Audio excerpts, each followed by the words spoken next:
Well, that sucks, and we're doing this because we have to.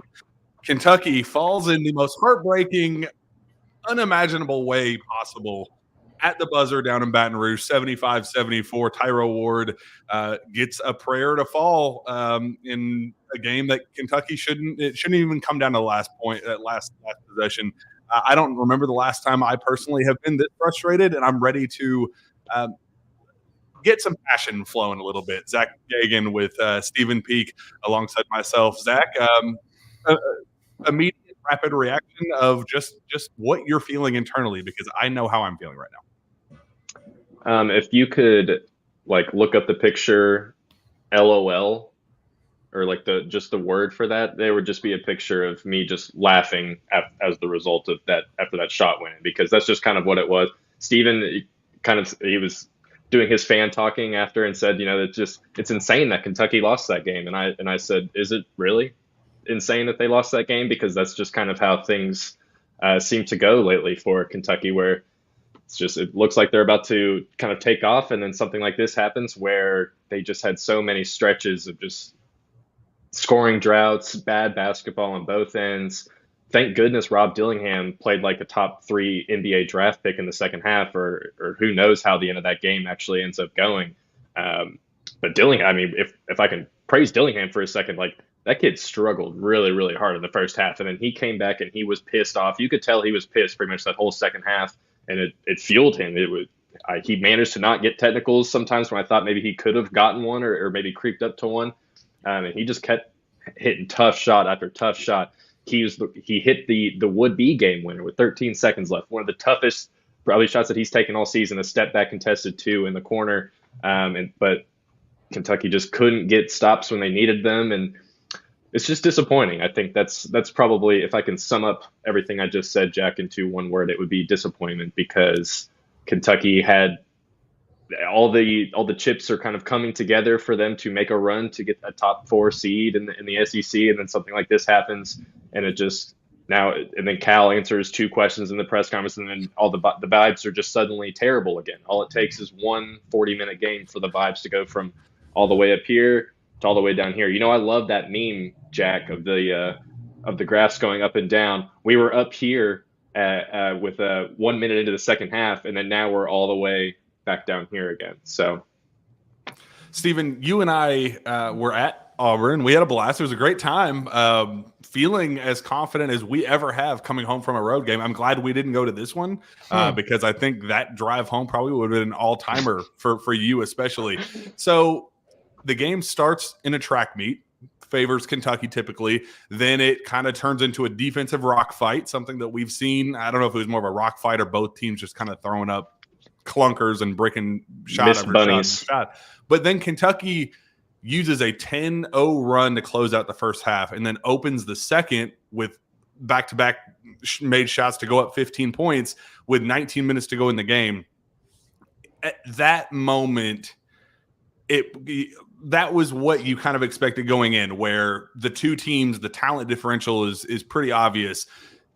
That was every opportunity for Kentucky to just kind of take that moment and just run with it. Now, LSU had been known for pulling off comebacks. They just pulled off an epic one against South Carolina just a couple of days ago. So it's not out of the realm of possibility for them to do it. But given what we had just gone through at Auburn, you thought that they would be past that. A 20-point swing just 9 minutes later to fall down 5 after being up 15 points. Like you kind of thought we would be past this point with 5 regular season games to go, but clearly this team just never learns. And that's why it's so frustrating watching this basketball team that has played like a legitimate national title contender and also plays like a team that could lose opening weekend. They could either lose in the round of 64 or win the national championship. There's literally no in between with this team in terms of potential and floor.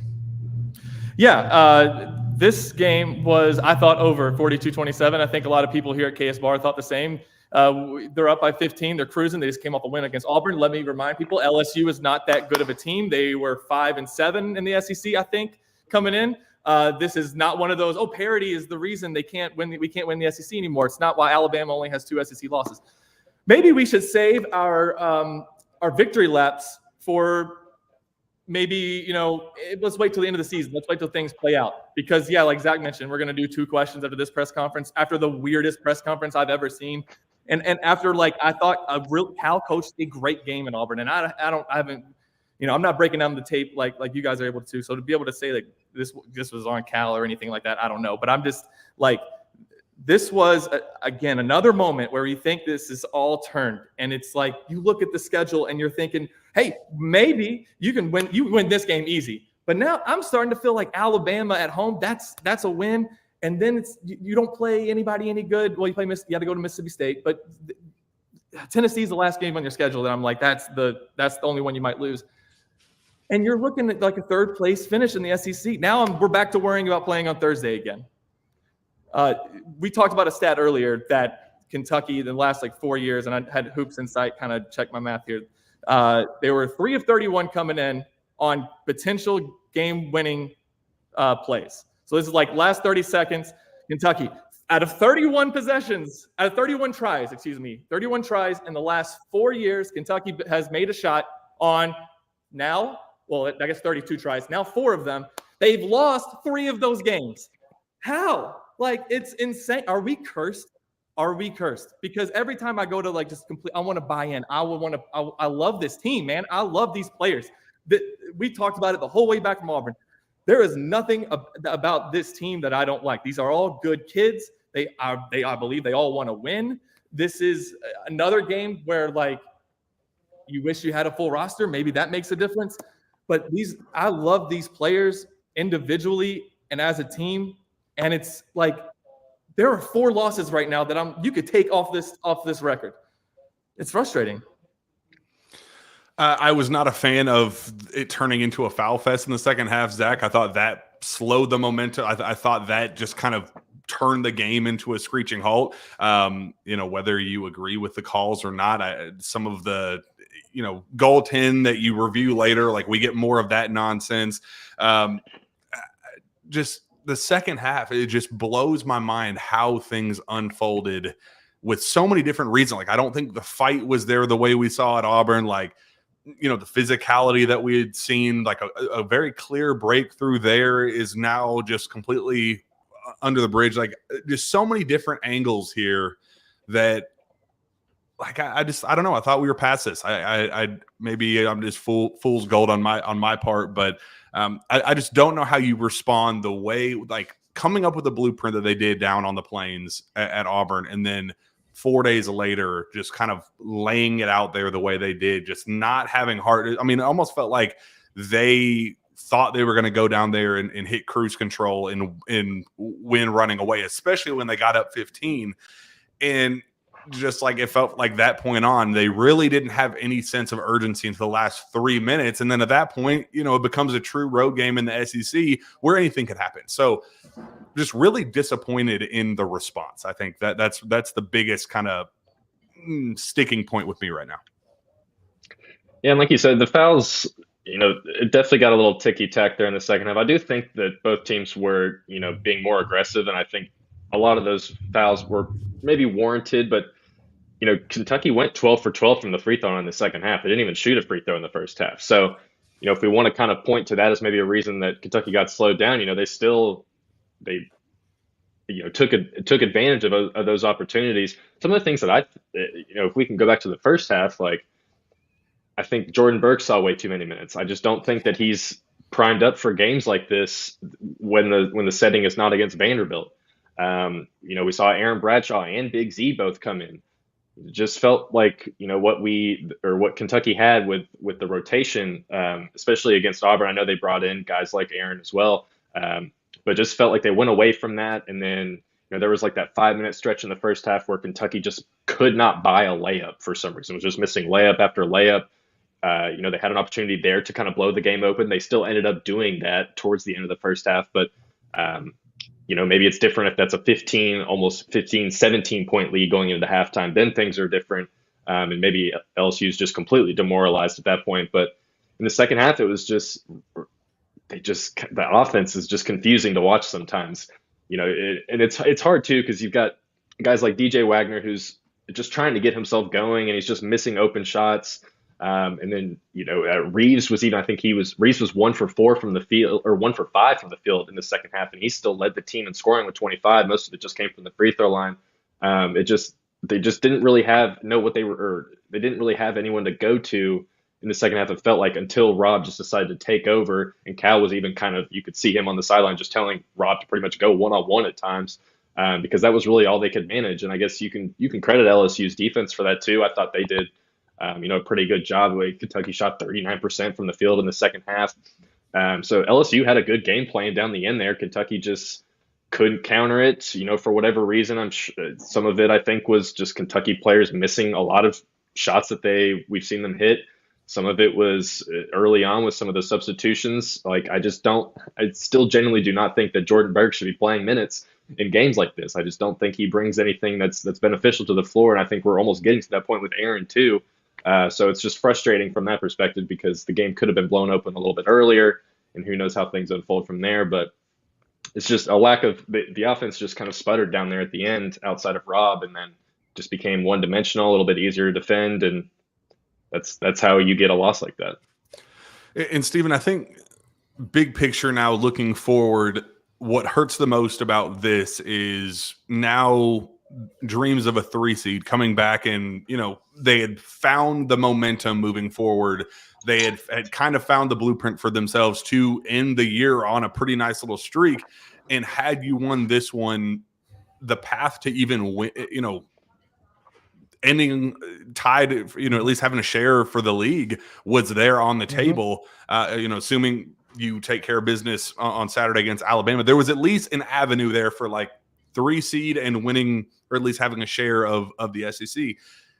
Now the swing is, 3 seed down to even potentially 7 seed. It was such a wide range that we talked about this after the Auburn game. You just couldn't really afford to let this one slip. You had to kind of turn 1 Ole Miss into 2 into 3 to kind of really build some real momentum. And now it's kind of a 1 step forward, 2 steps back, where now you have to almost go and steal another one against top 15 team in Alabama. It's just frustrating that it's right there for the taking to even have a share of the league. As you said, driving home from Auburn, I just want to win the SEC again. That used to be so important for this program.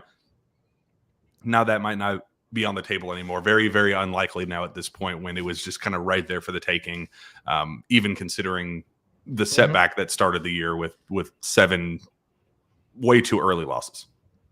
Yeah, and I talked about this about the last year's team. You lost 3 games: Vanderbilt, Georgia, South Carolina.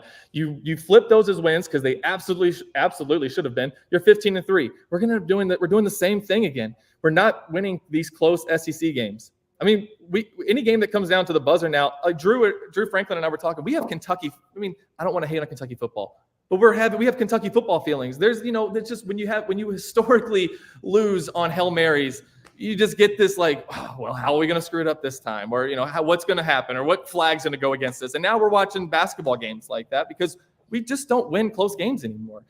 And, it is frustrating. I thought, again, I was all in on this, and I feel like you said, we're taking a step back. You're up by 15 in the second half to LSU. What the hell? How do you not come out of that with a win? How do you not have the resolve to come out of that game with a W? These guys are good basketball players, man. This is too good of a team to be losing some of these. This one hurts because, like you said, 3 seed off the table, a chance to, you're probably now, now you're gonna have to win some games. You're gonna have to beat Alabama Saturday to avoid playing on Thursday. And that's just when's the last time we did that outside of the COVID year? So Zach, before we get out of here, wasted another incredible effort from Antonio Reeves. That dude is, All-American. You can only say All-American, draft pick, all the stuff that, it's kind of funny that everybody's saying, well, he's not getting enough buzz for this, but it's almost like now if you're not saying that, then you're just blind. You're going out of your way to ignore it. So you wasted that effort from him. You wasted an all-time final 10 minutes from Rob Dillingham, where he just goes to a whole different planet.